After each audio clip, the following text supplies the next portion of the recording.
किष्किंधा कांड। हनुमान किष्किंधा के राजा सुग्रीव की वानर सेना के मंत्री थे। राम और हनुमान पहली बार ऋषिमुख पर्वत पर मिले, जहाँ सुग्रीव और उनके साथी रहते थे।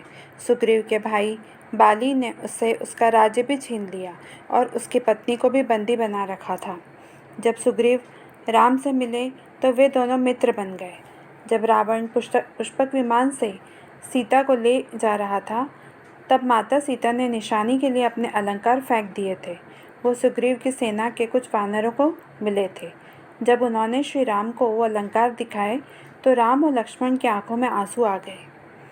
श्री राम ने बाली का वध करके सुग्रीव को किष्किंधा का राजा दोबारा बना दिया। सुग्रीव ने भी मित्रता निभाते हुए राम को वचन दिया कि वो और उसकी वानर सेना भी सीता माता को रावण के चंगुल से छुड़ाने के लिए पूरी जी जान लगा देंगे। उसके बाद हनुमान, सुग्रीव, जामवंत ने मिलकर सुग्रीव की वानर सेना का नेतृत्व किया और चारों दिशाओं में अपनी सेना को भेजा।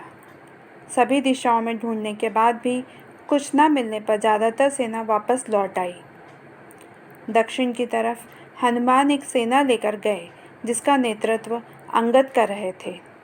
जब वे दक्षिण के समुद्र तट पर पहुँचे तो वे भी उदास होकर विंध्य पर्वत पर इसके विषय में बात कर रहे थे। वहीं कोने में एक बड़ा पक्षी बैठा था, जिसका नाम संपाति था। संपाति वानरों को देखकर बहुत खुश हो गया और भगवान का शुक्रिया करने लगा कि इतना सारा भोजन देने के लिए। जब सभी वानरों को पता चला कि वह उन्हें खाने की कोशिश करने वाला था, तो सभी उसकी घोर आलोचना करने लगे और महान पक्षी जटायु का नाम लेकर उसकी वीरता की कहानी सुनाने लगे। जैसे ही जटायु की मृत्यु की बात उसे पता चली, वह जोर जोर से विलाप करने लगा। उसने वानर सेना को बताया कि वह जटायु का भाई है और यह भी बताया कि उसने जटायु से मिलकर स्वर्ग में जाकर इंद्र को भी युद्ध में हराया था। उसने यह भी बताया कि सूर्य की तेज किरणों से जटायु की रक्षा करते समय उसके सभी पंख भी जल गए और वह उस पर्वत पर गिर गया। संपाति ने वानरों से बताया कि वह बहुत ज़्यादा जगहों पर जा चुका है और उसने यह भी बताया कि लंका का असुर राजा रावण सीता का अपहरण किया है और उसी दक्षिण समुद्र के दूसरी ओर उसका राज्य है। जामवंत ने हनुमान के सभी शक्तियों को ध्यान दिलाते हुए कहा कि हे हनुमान, आप तो महाज्ञानी, वानरों के स्वामी और पवन पुत्र हैं। यह सुनकर हनुमान का मन हर्षित हो गया और वे समुद्र तट किनारे स्थित सभी लोगों से बोले, आप सभी कंदमूल खाकर यहीं मेरा इंतज़ार करें, जब तक मैं सीता माता को देखकर वापस न लौट आऊँ। ऐसा कहकर वे समुद्र के ऊपर से उड़ते हुए लंका की ओर चले। रास्ते में जाते समय उन्हें सबसे पहले मैनाक पर्वत आए। उन्होंने हनुमान जी से कुछ देर आराम करने के लिए कहा, पर हनुमान जी ने उत्तर दिया, जब तक मैं श्री राम जी का कार्य पूर्ण न कर लूँ, मेरे जीवन में विश्राम की कोई जगह नहीं है। और वे उड़ते हुए आगे चले गए। देवताओं ने हनुमान जी की परीक्षा लेने के लिए सांपों की माता सुरसा को भेजा। सुरसा ने हनुमान जी को खाने की कोशिश की, पर हनुमान जी को वो ना खा सकी। हनुमान उसके मुख में जाकर दोबारा निकल आए और आगे चले गए। समुद्र में एक छाया को पकड़कर खा लेने वाली राक्षसी रहती थी।